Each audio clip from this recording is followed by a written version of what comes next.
اور ایلوپیتھی کا جو میجر ڈفرنس ہے نا علاج کا، کہ وہ جو میڈیسن دیتے ہیں نا وہ اس چیز پہ دیتے ہیں کہ وقتی اس کو کم کرتے ہیں. مثلا مارکیٹ میں مختلف دوائیاں ہیں خون کو پتلا کرنے والی، وہ جو لوگ استعمال کرتے ہیں ان کا وقتی طور پہ ایک ٹائم ہوتا ہے جب اس کا ختم ہوتا ہے تو وہ بہت زیادہ پھر بڑھ جاتا ہے.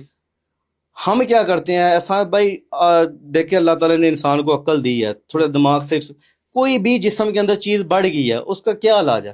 اس کو جسم سے ریموو کریں، باہر نکال دیں. ایلوپیتھک میں اخراج کو مد نظر نہیں رکھا جاتا، اس میں یہ ہے کہ وقتی طور پہ دبایا، ٹیسٹوں میں فگرز ٹھیک آ گئی، اوکے جی پھر بڑھ گئی. ہم کیا کرتے ہیں کولیسٹرول ہمارے جسم میں 3 طرح کے مخارج ہیں، رستے ہیں قدرتی. ایک سٹول والا پخانے کا، جتنے جسم کے فضلات وہاں سے خارج ہوتے ہیں. ایک جو ہوتا ہے پیشاب والا، خون کے جتنے فضلات ہیں وہ پیشاب کے رستے خارج ہوتے ہیں. اور جو جلد کے فضلات ہیں وہ پسینے کے ذریعے خارج ہوتے ہیں. ہم نے دیکھنا ہے کہ کولیسٹرول ٹرائگلس کس کا فضلہ ہے، وہ سٹول کا. تو ہم اس کے اندر ایسی دوائیاں دیتے ہیں کہ سٹول کے ذریعے اس کا اخراج بہتر ہو. اس کے اگر دن میں 1 دفعہ سٹول آتا ہے، ہو سکتا ہے دن میں 3-4 دفعہ آئے.